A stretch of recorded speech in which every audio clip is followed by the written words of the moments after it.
Bonjour à tous, j'espère que vous vous portez bien. Alors, avant de vous laisser profiter de la lecture de la parole d'aujourd'hui, je voulais juste attirer votre attention sur un point. Cela va faire 3 jours, aujourd'hui y compris, que je suis la première surprise des portions de parole que la parole me donne de partager, de lire en ligne. Je suis la première surprise par leur contenu. Ces portions ne font pas partie de ma lecture quotidienne de la Bible. Ces portions ne sont pas l'objet de mes méditations actuelles. Et je suis la première surprise par leur contenu parce que je m'attendais à recevoir, quand j'ai commencé cette série, à recevoir des paroles d'encouragement du Père, des paroles qui nous fortifient, qui nous encouragent, qui nous rappellent son amour. Mais là, ces 3 derniers jours, ce que je reçois, c'est des avertissements, c'est des mises en garde, c'est des alertes. C'est l'Éternel qui s'adresse au peuple de la terre. C'est l'Éternel qui s'adresse aux nations.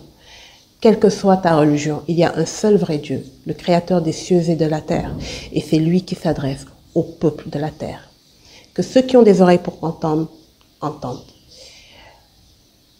Regardez mes 2 dernières vidéos, les 2 dernières lectures, plus celle d'aujourd'hui, et je vous laisse méditer et revoir par vous-même.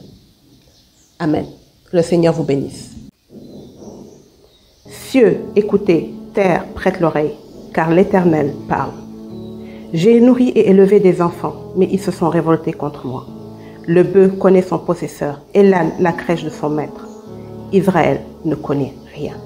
Mon peuple n'a point d'intelligence.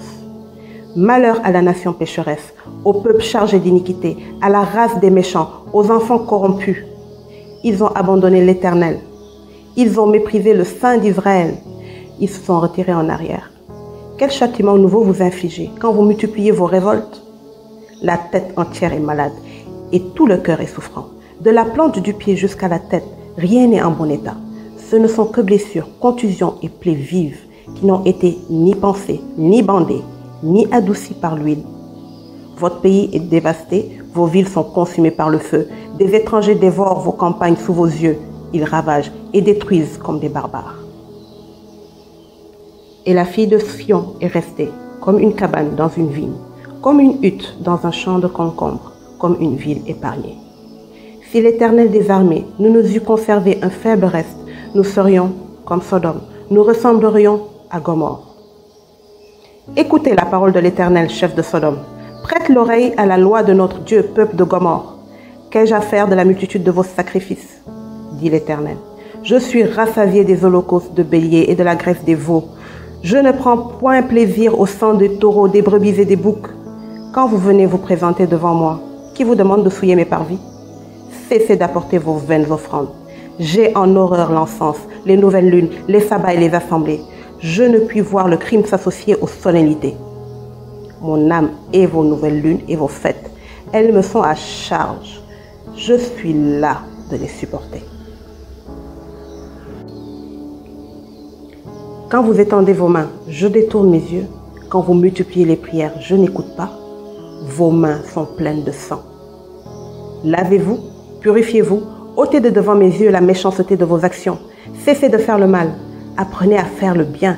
Recherchez la justice, protégez l'opprimé, faites droit à l'orphelin, défendez la veuve. Venez et plaidons, dit l'Éternel. Si vos péchés sont comme le cramoisi, ils deviendront blancs comme la neige. S'ils sont rouges comme la pourpre, ils deviendront comme la laine. Si vous avez de la bonne volonté et si vous êtes docile, vous mangerez les meilleures productions du pays. Mais si vous résistez et si vous êtes rebelle, vous serez dévorés par le glaive, car la bouche de l'Éternel a parlé. Amen.